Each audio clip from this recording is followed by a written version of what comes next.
Good morning guys, welcome to my channel Punjab government jobs. आज मैं आपको एक परसेंटेज का मोस्ट इम्पोर्टेंट कंसेप्ट सक्सेसिव आपको सिखाऊंगा। और सिखाने से पहले मैंने आपको ये क्वेश्चन दिया है। इस क्वेश्चन को मैं इसी कंसेप्ट से करूंगा। पहले मैं इसको बेस मेथड से करूंगा, बाद में मैं इसको सक्सेसिव मेथड से करके दिखाऊंगा, जो इसकी ट्रिक है। पहले है, एक ए पर्सन है। क्वेश्चन को मैं पढ़ देता हूँ।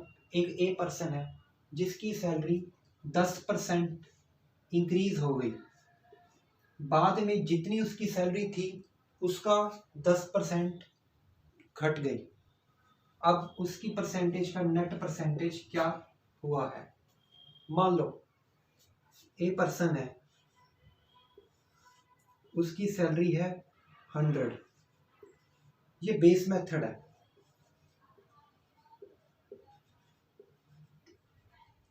ये मैं बेस मेथड से करवा रहा हूँ आपको। मान लो ए पर्सन है, उसकी सैलरी 100 है। अब इसने क्या है, पहले उसकी सैलरी 10% इंक्रीज हो गई। और 100 का अगर 10% कैसे निकालते हैं? 100 इंटू 10/100, 2 से 2 0 कट गई, 10।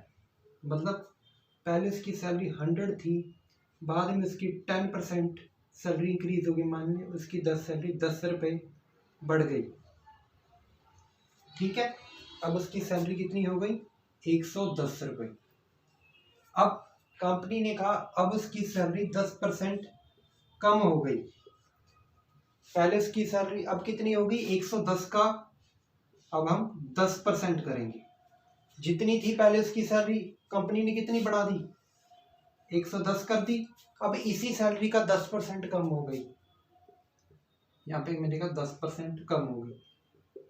कितनी होगी? 110 का अगर 10% अगर हम करेंगे तो ये होगी 11 रुपये।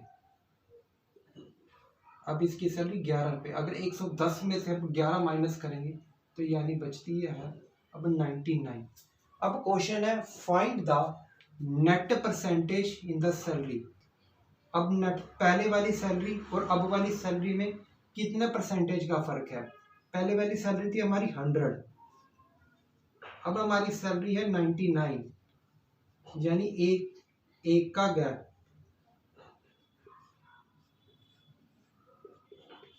मतलब हमारी सैलरी 1% डिक्रीज हुई है।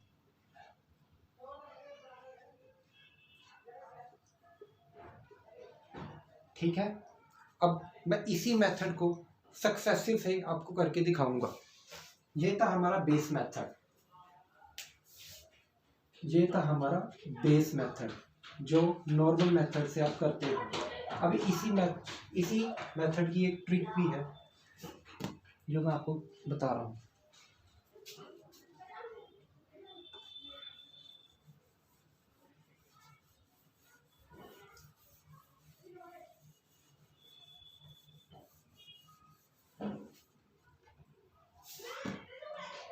इफ 10 पहले सैलरी कितनी थी? 10%। 10% की फ्रैक्शन वैल्यू कितनी होती है? 10%। इसको मैं ऐसे लिख सकता हूं,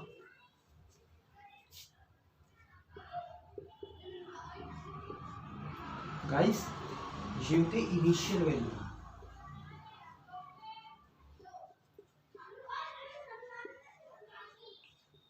और ये होती है रिजल्ट, यानी ठीक है, ये इसका तो रिजल्ट। पहले सैलरी थी हमारी इनिशियल वैल्यू मतलब 10, अब बढ़कर कितनी बढ़ी?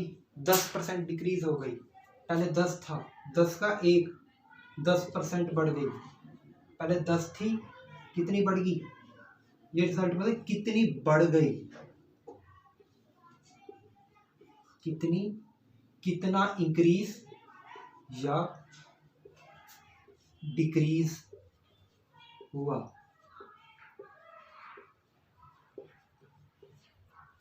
ठीक है, पहले सैलरी 10 थी, अब 1 बढ़ गई, अब 11 हो गई।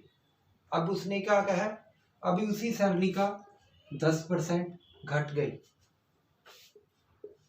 इसकी फ्रैक्शन वैल्यू हम 1/10 लिख सकते हैं।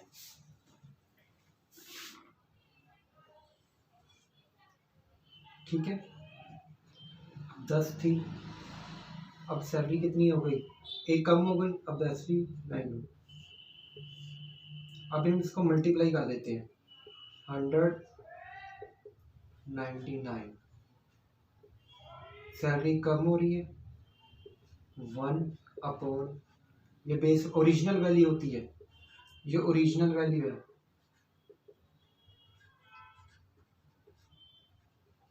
अपॉन 100 इंटू 100, कम हो रही है वैल्यू, यहाँ पे माइनस है, -1% डिक्रीज। Thank you.